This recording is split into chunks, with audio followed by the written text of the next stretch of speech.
Moscou a annoncé ce samedi matin un cessez-le-feu pour permettre l'évacuation des civils de deux villes de l'est de l'Ukraine, Volnovakha et le port stratégique de Mariupol.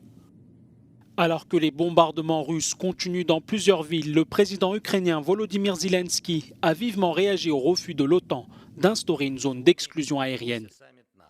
Aujourd'hui, il y a eu un sommet de l'OTAN, un sommet faible, un sommet confus, un sommet où il a été clair que tout le monde ne considère pas que la bataille pour la liberté de l'Europe est l'objectif numéro 1.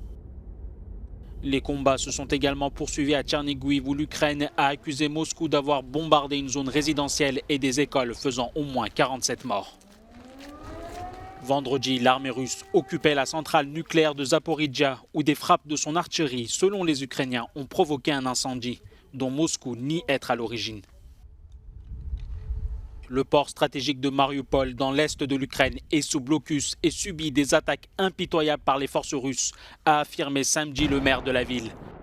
La prise par Moscou de cette ville de quelques 450 000 habitants située sur la mer d'Azov serait un important tournant dans l'invasion de l'Ukraine. Elle permettrait la jonction entre les forces russes venues de la Crimée annexée qui ont déjà pris les ports clés de Berdyansk et Kherson et les troupes séparatistes et russes dans le Donbass.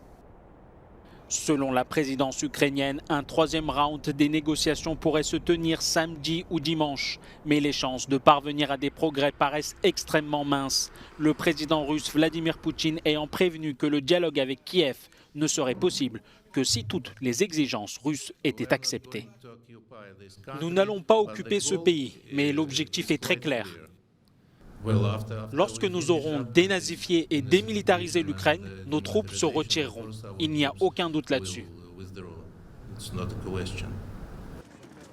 Les habitants de la capitale ukrainienne commencent à ressentir le manque de nourriture. À Kiev, il y a de longues files d'attente devant les camions qui distribuent l'aide humanitaire. Le Programme alimentaire mondial a mis en garde vendredi contre l'imminence d'une crise alimentaire dans les régions affectées par la guerre en Ukraine.